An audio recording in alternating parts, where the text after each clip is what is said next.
Assalamualaikum warahmatullahi wabarakatuh. Selamat siang dan selamat datang lagi di acara podcast malam.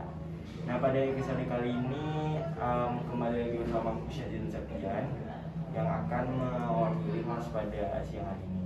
Kita hari ini kedatangan bintang tamu dari salah satu wakil ketua OSIS SMA Negeri Bandung. Coba deh kakak perkenalan diri Pak. Halo, perkenalkan nama aku Raihan Tufail Akbar. Biasanya dipanggil Retup. Oke, jadi enaknya dipanggil Kak Retup aja. Ya, Retup aja. Oke, jadi kesibukan kakak hari ini apa?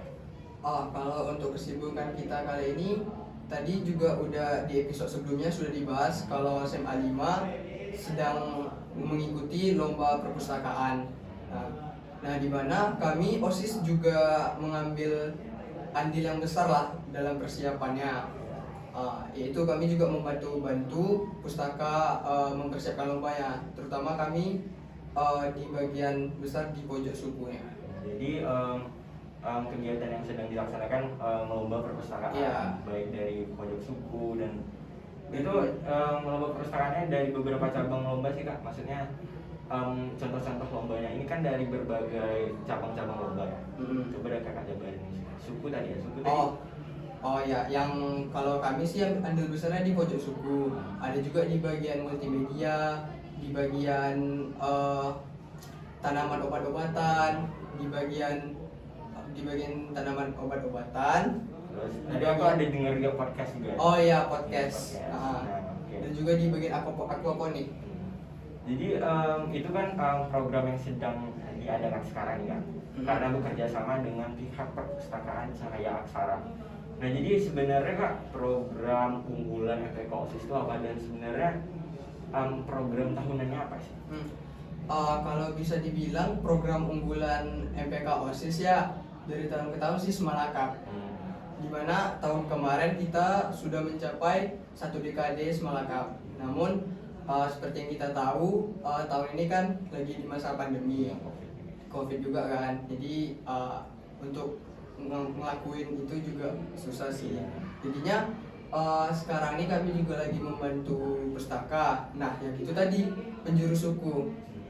Kami itu bisa dibilang meletakkan itulah sebagai program kami, di mana di pojok suku tersebut kami memasukkan semua kebudayaan, semua ciri khas suku yang ada di Provinsi Riau, seperti suku Talang Mama, suku Laut, suku Bonai, suku Akit.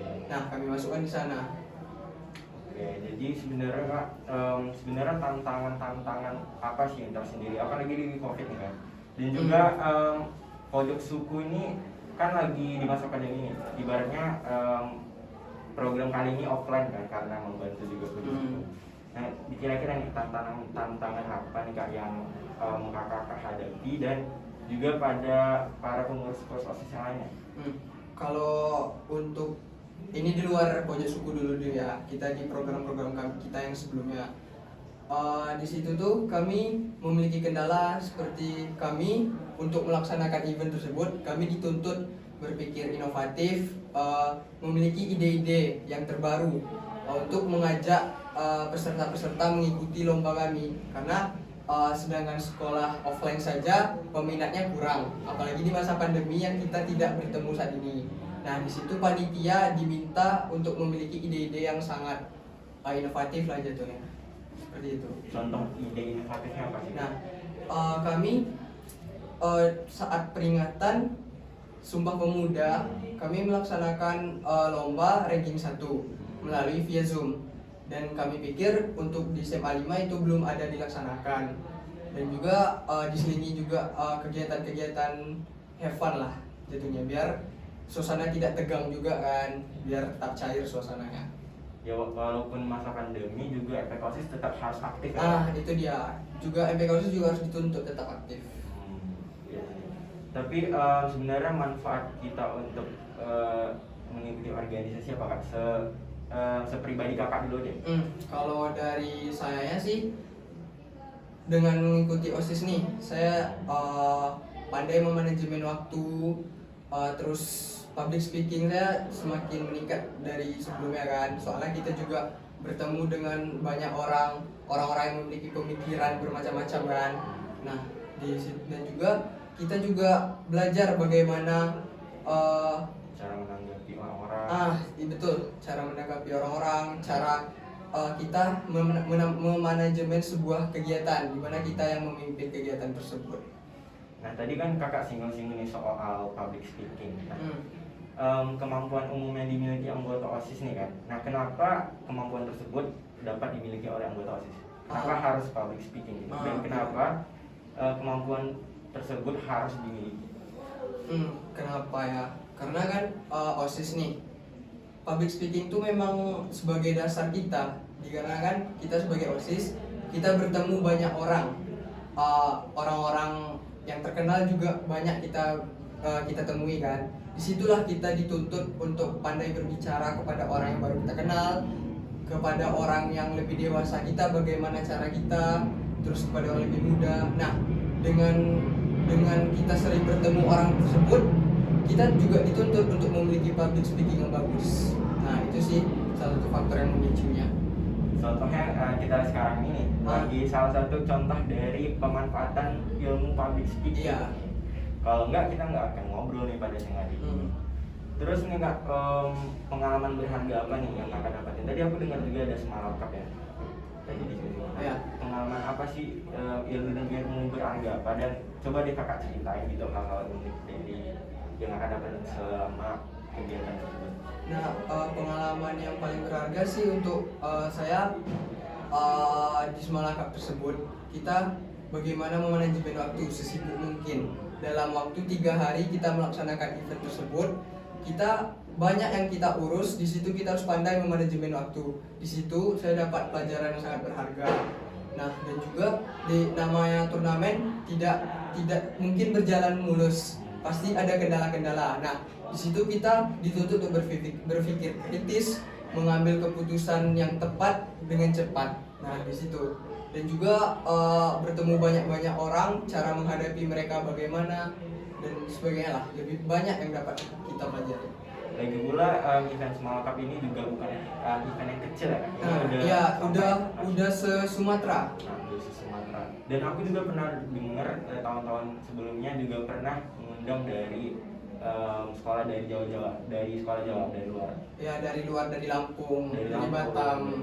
Jadi event sebesar ini tuh pasti banyak lah sisi positif dan manfaat yang didapatkan dari baik dari pengurus OSIS maupun yang mengikuti event tersebut. Nah, jadi sebenarnya nih, siapa sih sosok yang menjadi motivasi kakak dan menjadi inspirasi dan serta role model kakak nih bisa menjadi wakil ketua OSIS sehebat ini? Kalau untuk yang sebagai inspirasi saya sih tentu saja ayah saya, dimana dia orangnya sesulit apapun yang dihadapi dia jangan mengeluh. Selagi kita masih bisa kerjakan, kita harus kita kerjakan. Sebisa mungkin kita kerjakan dahulu. Jangan kita berpikir ini berhasil tidak ya. Tidak boleh kita berpikir seperti itu. Kita harus berusaha semaksimal mungkin, kita berikan yang terbaik dari kita untuk itu. Dan juga saat ada kendala, kita harus tetap berpikir tenang, tetap sabar. Jangan dari sana dong. Jangan seperti itu. Harus tetap bisa. Iya, karena ayah saya sendiri orangnya dalam menghadapi masalah dia seperti itu. Jadi saya saat di OSIS pun saya saat mengalami masalah saya berpikir, saya teringat bagaimana kata-kata ayah saya memotivasi saya, apa yang dia bilang saya seperti itu. Itu menjadi pelajaran sih untuk saya dan juga motivasi saya sampai saat ini. Jadi harus bisa, dan intinya kayak ada 1000 jalan ke Roma untuk memecahkan masalah. Iya. Dan itu jadi tantangan tersendiri buat para anggota OSIS dan penerus inti OSIS lainnya. Betul. Nah, jadi tadi kan kita udah bahas tentang event OSIS, juga program-program unggulannya.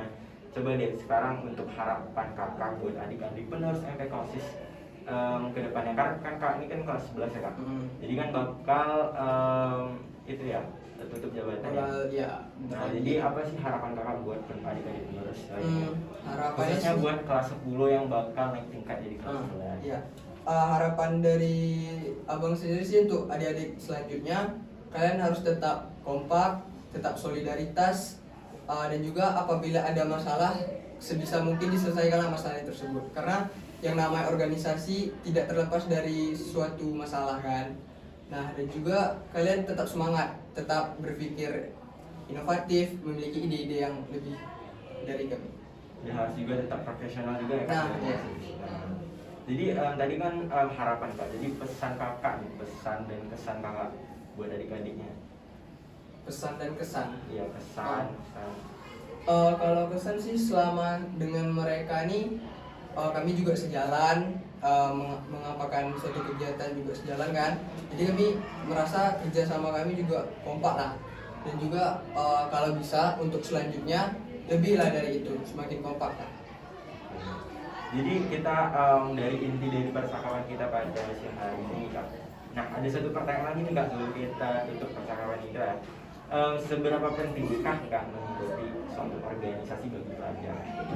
Seberapa penting? Sebenarnya sangat penting sih mengikuti organisasi di masa pelajaran saat ini kan. Dimana kita bergabung organisasi, kita mendapat banyak manfaat seperti public speaking tadi, memanajemen waktu, bertemu banyak orang, terus menghadapi orang-orang dengan bermacam pemikiran. Nah, itu tadi Berbagai waktu bagaimana kita menghadapi mereka. Nah, itu semua itu sangat berguna untuk kita di masa selanjutnya, di masa perkuliahan, di masa kita kerja. Nah, dimana kalau kita pada masa sekolah sudah memiliki dasar-dasar tersebut, tentu kita saat masa selanjutnya kita lebih mudah mengembangkannya. Jadi kita sudah punya dasarnya nih, kita juga nggak payah-payah lagi sih untuk kedepannya. Karena lebih sulit untuk mempelajari dasarnya. Iya, daripada Karena kalau kita udah dapat dasarnya nih, kita lebih mudah untuk mengembangkan kelebihan dan keunggulan kita tersebut. Iya, betul. Oke, terima kasih sebelumnya buat Kak Reto udah mau hadir pada kesempatan kali ini. Terus makasih juga buat teman-teman semua yang udah nonton video ini sampai habis. Jangan lupa di like dan di subscribe channel Perpustakaan Cahaya Aksara, dan jangan lupa komen di bawah untuk ide-ide video kreatif lainnya. Sampai jumpa di next episode. Dadah.